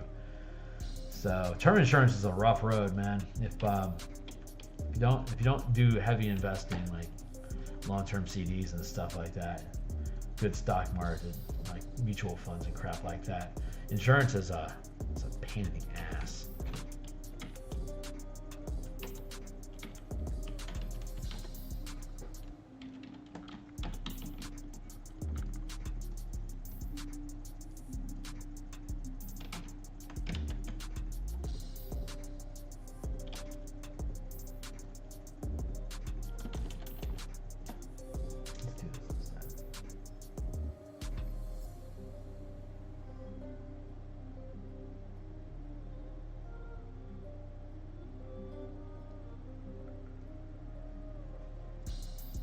That feels better. Now let's flip it again.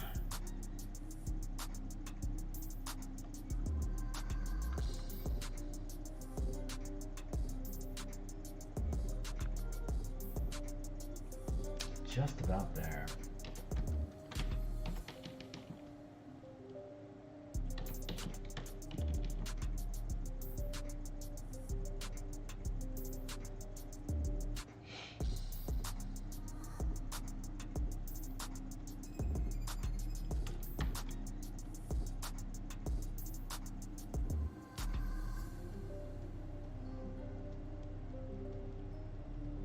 About where I want to be.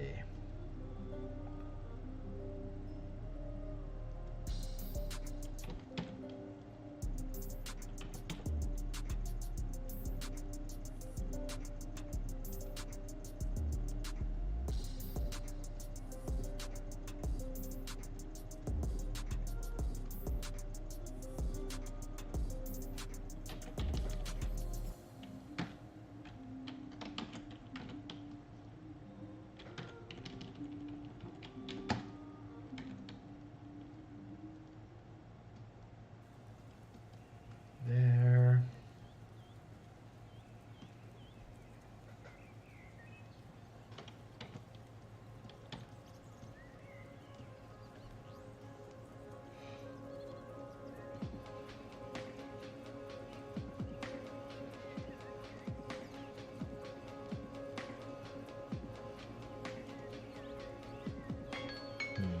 Yeah, I don't think I'm happy with that.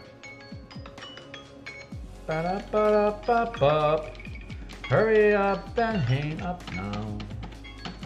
I hear you, buddy. All right. Well, we gotta pull the plug someplace, and that place is apparently gonna be here. So let's take a moment here.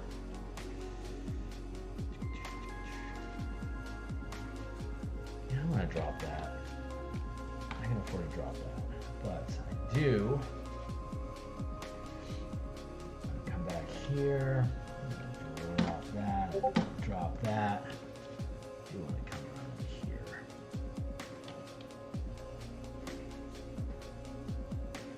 Oops, that's the wrong layer, dude. That's the one.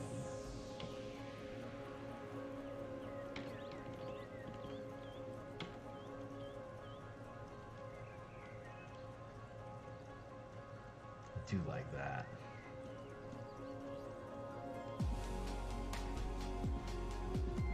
And then we'll hit the filter, we'll go to blur, we'll go to Gauss and blur.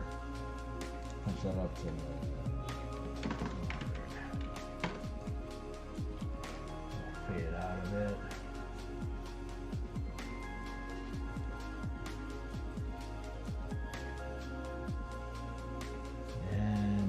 back up to our frames. So let's flip this image rotation, flip horizontal, frames.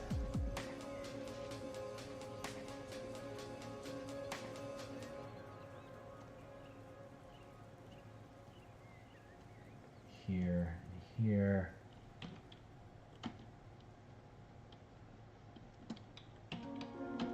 That's typically how I do.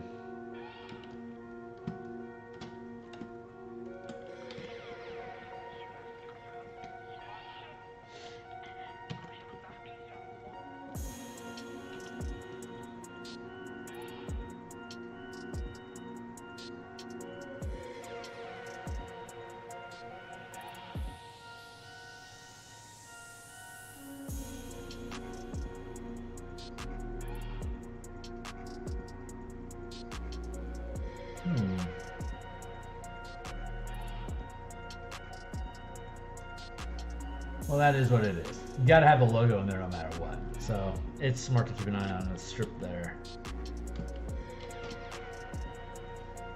Yeah, that's a good place to stop.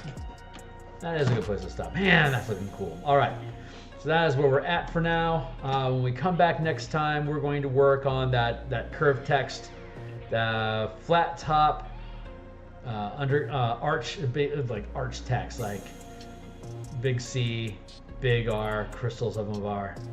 That's how we're going to build this thing. So that is the save button, and I am going to go ahead and cut out of here.